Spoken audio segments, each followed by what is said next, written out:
سرايا المراقبين استهداف الدبابة.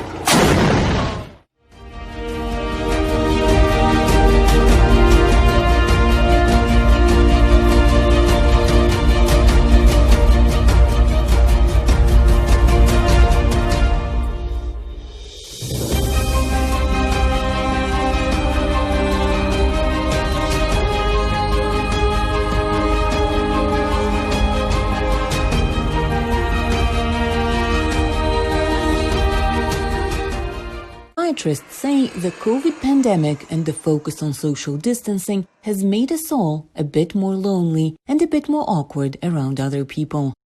I would like to emphasize the consequences of isolation and loneliness the most, because it is, no doubt, an extremely important factor that affects both physical and mental health. People who spend a long time in isolation, like prisons or hospitals or Antarctica, if you will, definitely lose certain social skills, and the longer they stay, the more they lose. Markian Prohasko spent almost 2 months in Antarctica.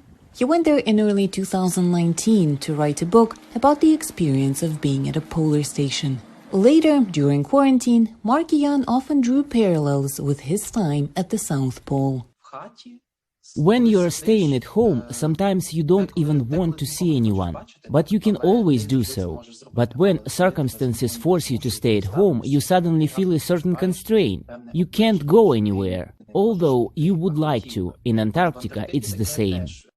After returning from the expedition, it took some time for Markian to adapt to normal life.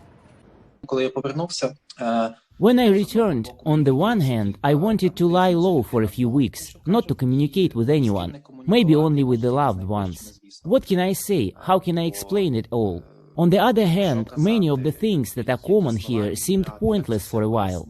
I went outside, people were going somewhere. What were they doing?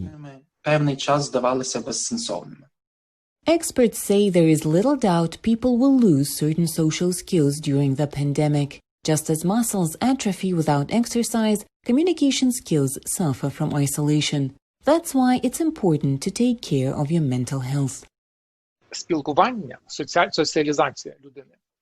Communication, human socialization, is no less important than work, exercise, diet, sleep, etc. This is an extremely important element. If people think that during quarantine, half an hour should be spent on exercising, people should also think about the importance of social communication. And experts add, even the smallest things can help. If our listeners wanted to improve their mental health today, I would advise them to call and meet with a good old friend with whom they have not talked for a long time, and just talk with him or her for a while. Sooner or later, the pandemic will come to an end, and the hope is that the world can get rid of the distance and just get back to being social. For Ostap Yarysh in Washington, Anna Rice, VOA News.